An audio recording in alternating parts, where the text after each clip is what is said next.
Halo sobat saya di mana saja Anda berada. Saat ini pemerintah sedang happy luar biasa karena perolehan pajak melampaui target. Sehingga pegawai pajak ada yang memperoleh bonus sampai lebih dari 150 juta rupiah. Luar biasa. Tapi sementara itu juga terbetik kabar kali ini dari Asosiasi Pengusaha Indonesia setelah mengutip data dari BPJS di mana sampai November yang lalu terdapat 919.000 karyawan kena PHK. Dan gak cuma itu. Pada 10 November yang lalu, Harian Kompas merilis hasil surveinya yang menemukan bahwa 68% atau 183,7 juta orang Indonesia tidak bisa mengakses kebutuhan makanan bergizi seimbang atau makanan sehat. Entah sampai kapan kenyataan yang sangat mengerikan ini akan berlangsung. Yang pasti pemerintah tampak lebih serius untuk menuntaskan pembangunan proyek-proyek mercusuarnya yang super mahal.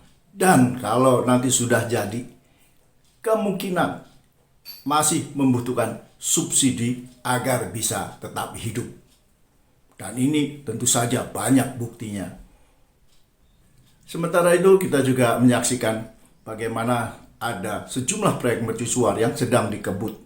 Proyek mercusuar yang sangat mahal, yaitu proyek kereta cepat Jakarta-Bandung yang menurut para pengamat, bahkan oleh pejabat pemerintah sendiri, diakui bahwa nanti bila rampung, kereta cepat ini butuh subsidi supaya harga tiketnya terjangkau oleh masyarakat. Berapa besar subsidi itu? Berapa besar pula kemampuan pemerintah memberikan subsidi? Sampai sekarang belum jelas. Selain kereta cepat Jakarta-Bandung, kita juga sedang menyaksikan pembangunan kereta ringan Jakarta-Cikarang yang sudah 3 tahun tersendat-sendat, yang kabarnya akan dirampungkan bulan Juli tahun depan. Kabarnya lagi. Karena sebelumnya pemerintah sudah berkali-kali, lebih dari 3 kali mengumumkan bahwa proyek ini akan rampung dan operasional pada tahun ini dan tahun ini.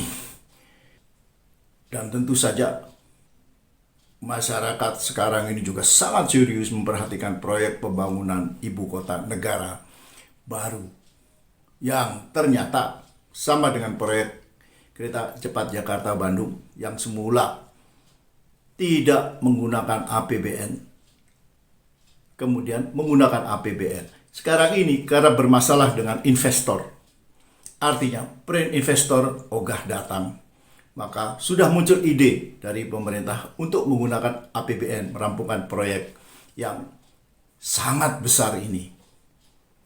Dan pemerintah tentu juga sangat sekarang ini bersiap-siap menyediakan dana sangat besar untuk memberikan subsidi kendaraan listrik yang menurut perhitungan sementara pemerintah membutuhkan subsidi sebesar 80 juta rupiah untuk setiap mobil listrik.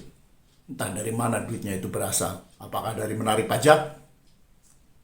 Sementara itu kita juga menyaksikan proyek-proyek yang sudah rampung, yang megah dan peresmiannya pun diliput oleh media-media besar di seluruh Indonesia. Tapi kenyataannya mangkrak juga, atau setidaknya menjadi proyek zombie. Kelihatannya hidup, tapi harus disokong oleh subsidi yang jumlahnya sampai 100% dari total biaya operasional mereka. Di antaranya tentu saja kita semua sudah tahu proyek LRT atau kereta ringan Palembang.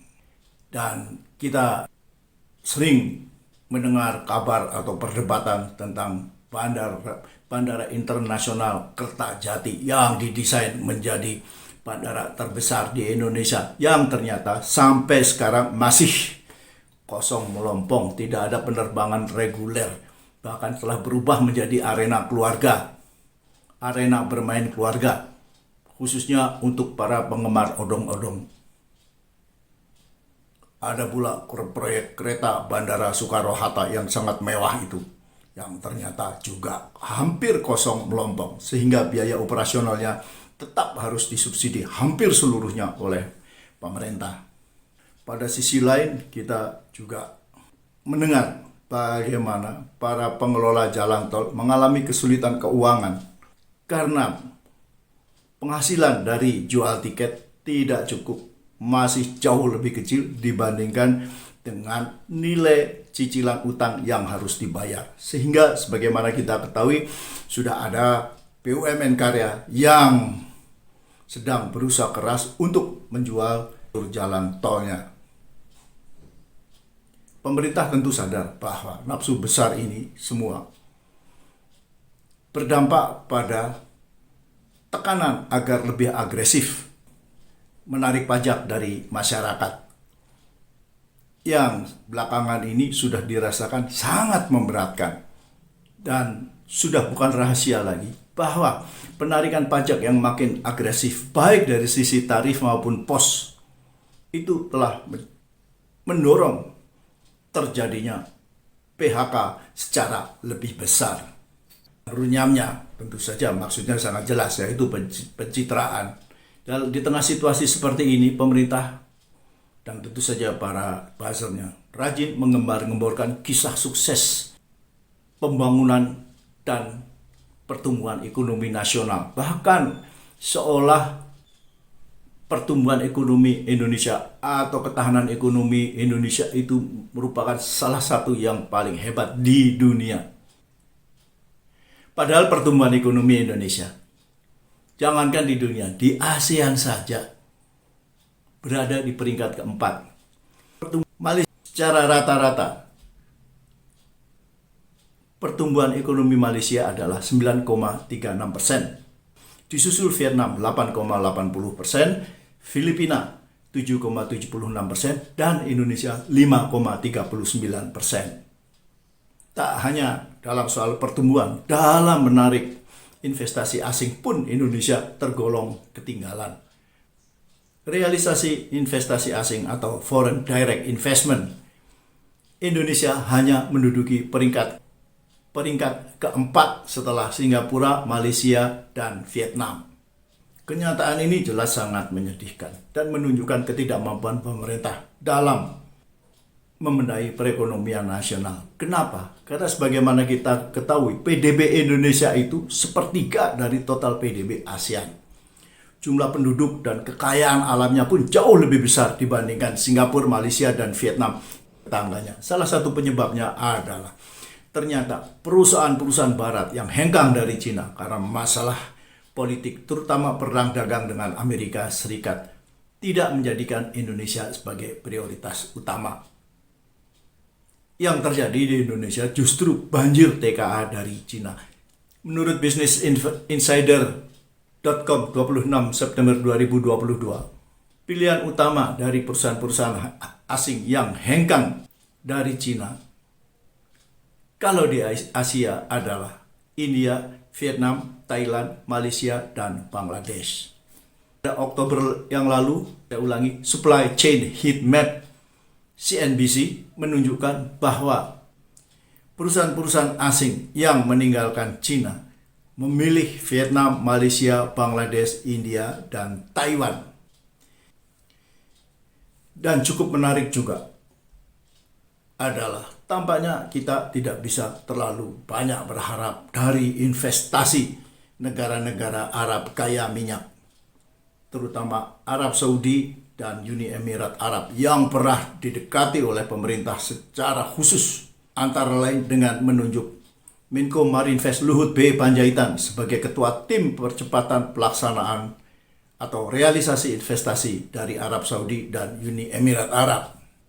Yang sekarang udah pasti muncul adalah bukan investasi besar-besaran sebagaimana tertulis di dalam MOU antara pemerintah Indonesia dengan Uni Emirat Arab, tapi justru dana hibah alias recehan untuk kegiatan sosial, khususnya di Solo. Entah kapan janji-janji besar sebagaimana dalam MOU ini akan direalisasikan. Menurut Menteri Investasi Bahlil Lahadalia, Uni Emirat Arab bahkan sudah menaruh investasi senilai 20 miliar dolar atau setara dengan 299,5 triliun rupiah hanya untuk proyek IKN. Tapi sayangnya, dalam kunjungan ke Indonesia beberapa waktu yang lalu untuk ikut dalam KTT G20 dan meresmikan masjid yang dibiayai oleh Uni Emirat Arab di Solo, Presiden Uni Emirat Arab sama sekali tidak berbicara mengenai rencana investasinya. Hal yang sama juga terjadi pada Arab Saudi, di mana putra mahkota Arab Saudi Muhammad bin Salman yang hadir dalam KTT G20 tidak berbicara apa-apa terkait dengan rencana investasi negaranya di Indonesia. Sebaliknya, Arab Saudi yang tampaknya masih sakit hati dengan gagalnya proyek investasi untuk perluasan kilang minyak di Indonesia, malah mengumumkan rencana investasinya sebesar 7 miliar dolar untuk menghasilkan petrokimia yang dibuat dari minyak mentah di Korea Selatan. Dan ini juga merupakan investasi terbesar Arab Saudi di Korea Selatan.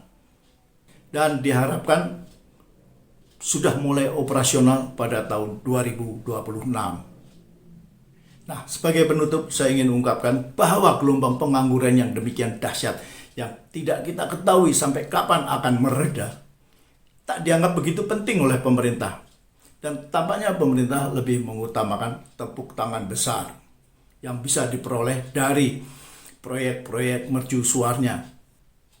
Padahal para pejabat pemerintah sendiri sudah berkali-kali mengingatkan bahwa perekonomian Indonesia terancam atau tertekan oleh resesi ekonomi dunia dan anggaran atau APBN pun sudah makin terdesak. Dan ini pula yang menyebabkan pemerintah mencabuti berbagai macam subsidi, termasuk subsidi pupuk dan bahan bakar untuk rakyat. Dan semua ini tampaknya terkait dengan keinginan pemerintah yang masa tugasnya akan berakhir pada tahun 2024 untuk meyakinkan publik bahwa pemerintah yang sekarang ini adalah betul-betul pemerintah yang peduli pada pembangunan nasional.